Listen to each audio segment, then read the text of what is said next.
They sent him a $250,000 bill. They said he was trespassing. But when he opened his grandfather's old file box, the truth exploded. The entire neighborhood was sitting on his land. It was an early July morning when Jamal Williams stepped out onto the front porch of his grandfather's old ranch, the same land that had been in his family for over 70 years. The air was warm, the sky wide and blue, and the distant sound of birds echoed across the quiet fields.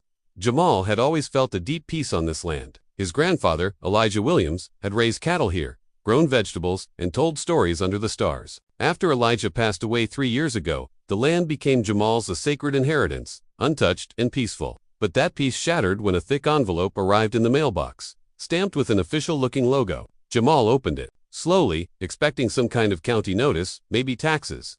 What he read instead made his hands tremble. The letter was from the local homeowners association, a place called Greenstone Hills, a development that had crept up over the years on the edge of his ranch. The HOA accused Jamal of violating multiple rules: unkempt property, unauthorized fencing, even livestock complaints.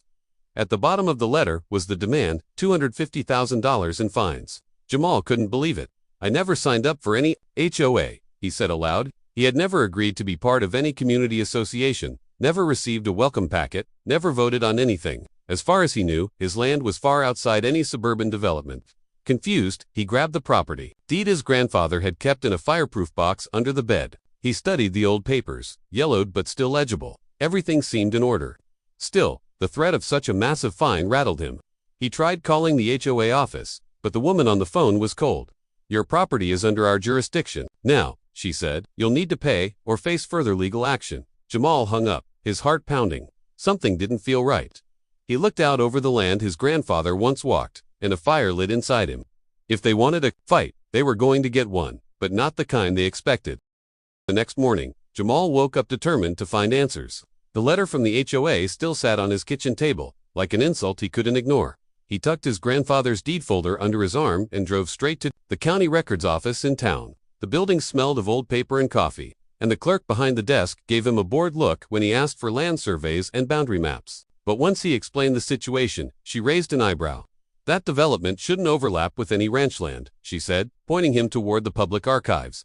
For hours, Jamal sat at a wooden table flipping through dusty binders, scrolling through microfilm and examining maps from the 1960s to the present. That's when he saw it, a small but critical shift in property lines in a set of documents filed nearly 20 years ago. The original survey, dated 1963, clearly showed the Williams Ranch boundaries stretching far beyond what the HOA now claimed. But in newer plats submitted by the Greenstone Hills developers, the lines had been redrawn, subtly, quietly, absorbing part of the ranch into their residential map. Jamal's stomach twisted. No one had ever notified his grandfather. There were no purchase records, no signed agreements. It looked like someone had made the change and hoped no one would notice. The deeper he looked, the clearer it became. The HOA and the developers had built part of their neighborhood on land they didn't legally own. Jamal found a file with signatures from a land surveyor who had been fined years ago for falsifying property lines, and that same name appeared on the development records for Greenstone Hills. Jamal couldn't believe it. This wasn't a misunderstanding. It was theft. Quiet,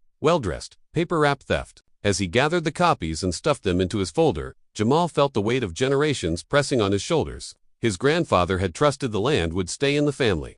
Now it was Jamal's job to protect it. This wasn't just about fines anymore. It was about justice, and he was ready to fight. With the evidence in hand, Jamal knew it was time to confront the very people who had dared to claim his land. The HOA held its monthly board meeting that evening at the Greenstone Hills Community Center, a sleek building surrounded by manicured lawns and expensive cars. Dressed in jeans and boots, Jamal walked in carrying a thick folder of documents. The room was filled with sharply dressed board members and a few curious residents sipping coffee. Conversations quieted as Jamal stepped forward. One board member, a stern man in a navy suit, gave him a dismissive glance. "Can we help you?" he asked. Jamal didn't flinch. He placed the folder on the table and opened it, spreading out maps, deeds, and survey records. "You say I owe $250,000, he said calmly, "but here's something you missed. This land you're claiming, it's mine, and it always has been." The board members exchanged uneasy looks as Jamal pointed to the original 1963 property map, followed by the forged boundary changes. "Your homes, your park, even part of your clubhouse. They sit on my grandfather's ranch." A woman at the far end scoffed. "That can't be right. These documents are decades old." Jamal nodded. "Exactly. That's how long this mistake or theft has been buried." One man tried to dismiss him, claiming it would all be sorted legally, but Jamal wasn't backing down. You threatened me with legal action, so now I'm responding with facts. Murmurs spread across the room. A few residents stood up, peering at the papers. One of them whispered, "Is this real?" The board scrambled, trying to regain control of the meeting, but the damage was done. Jamal had planted the truth in front of everyone, and the cracks were starting to show. He didn't raise his voice. He didn't need to. The documents spoke, louder than anything he could say, as he gathered his papers and walked out. Heads turned to follow him. Jamal didn't smile. Not yet, but deep inside, he knew this was just the beginning. The truth was out, and now they had to face it. Within days of the meeting, word of Jamal's confrontation with the HOA spread like wildfire through Greenstone Hills and beyond. What began as a private dispute turned into a public spectacle when a local news station picked up the story. Man fined $250,000, discovers HOA built on his family's land. Cameras soon followed, and Jamal found himself at the center of a media storm. He didn't seek attention, but the truth was too powerful to stay hidden. His lawyer, a sharp and determined woman named Cynthia Morales, filed a formal claim against the HOA and the original developers. The lawsuit demanded recognition of Jamal's property rights, compensation for trespassing, and repayment for legal fees. The HOA, caught off guard, scrambled to respond. Their tone quickly shifted from arrogant to nervous. Residents who had once backed the HOA started asking questions. Some were furious that their homes might be built on land they didn't fully own. Others were simply afraid that everything they paid for might fall apart. The court case drew crowds inside the courtroom. Cynthia presented the original deeds, surveys, and fraudulent maps. She pointed out the surveyor who had previously been fined for dishonest practices, and tied him directly to the documents used to justify the HOA's boundaries. The HOA's defense had little ground to stand on. Their records were inconsistent, and the judge quickly saw through their arguments. In a sharp ruling, the court declared Jamal the rightful owner of the disputed land. The HOA's attempt to fine him was invalid, and they were ordered to cease all actions against him immediately. Moreover, the court found the HOA responsible for encroaching on private property and awarded Jamal a significant sum in legal damages.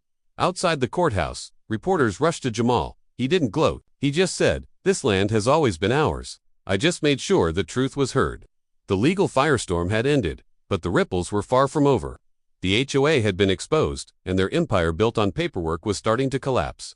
Jamal hadn't just won a case, he'd made history. In the weeks following the court ruling, everything began to change. Jamal's victory wasn't just legal, it had shaken the very foundation of Greenstone Hills. The HOA board members, once confident and controlling, now faced immense pressure from their own community. Residents held emergency meetings. Some were angry at the deception, others embarrassed by how they had supported the board without question.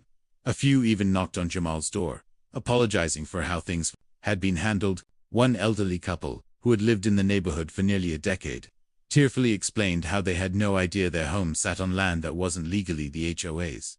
Jamal listened, and although the betrayal still stung, he didn't turn them away. He wasn't out for revenge. He wanted what was fair. He agreed to allow those homeowners to stay, but through proper agreements and compensation. His lawyer drafted new land use contracts that acknowledged his ownership while giving residents legal peace of mind. In return, Jamal would finally receive the respect and recognition his family had been denied for years. Meanwhile, the HOA leadership collapsed. Most of the board members resigned in disgrace, and the remaining ones were removed by a special vote from the community. A new board was formed, one that invited Jamal to the table, not as an enemy, but as a partner. For the first time, the neighborhood began to function with real transparency. Fences were removed, boundaries corrected, and signs that once threatened fines were taken down. Jamal walked the land more often now, watching kids ride bikes where cattle once roamed. He didn't mind. The land was still his, and it was finally being respected. What had started as an attack on his rights had turned into something greater: justice, healing, and a reminder that truth can't be buried forever. The fight had changed Jamal, but it had also changed the community. They learned that power doesn't always wear a suit. Sometimes it wears work boots, carries old paper, and knows exactly where the line is drawn. Months had passed since the dust settled, and life on the ranch had returned to the calm rhythm Jamal had always known. But something was different now, not just in the land, but in him. The ranch, once surrounded by fences, lawsuits, and suspicion, now stood open and peaceful, its boundaries marked not by conflict, but by truth.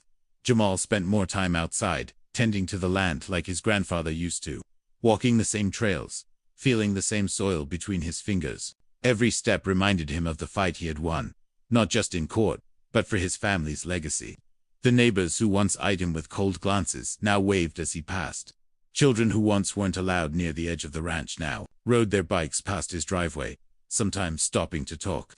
One afternoon, the new HOA board invited Jamal to a community event, not as a guest, but as an honored figure. They handed him a plaque recognizing his family's role in the area's history, something that had never been acknowledged before.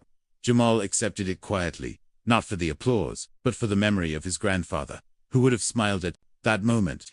As the sun set over the open fields, Jamal stood on the porch, watching golden lights spill across the grass. He thought about the letter that started it all, the fight he never wanted but had to face, and the strength it took to stand alone against a system built on arrogance. Now, the land was his again, in every sense. Not just legally, but spiritually. No one questioned his place anymore. The lines were clear, the story told. He had restored more than a ranch. He had restored truth, dignity, and the voice of a family that once worked in silence. Jamal took a deep breath and looked out over the land. Peace had returned, not because he avoided the fight, but because he faced it with courage, with patience, and with honor. And in the end, that was the legacy that would never be taken from him. If this story moved you, don't forget to like, comment, and share your thoughts below. Subscribe to Deep Wounds for more powerful real-life stories that speak truth and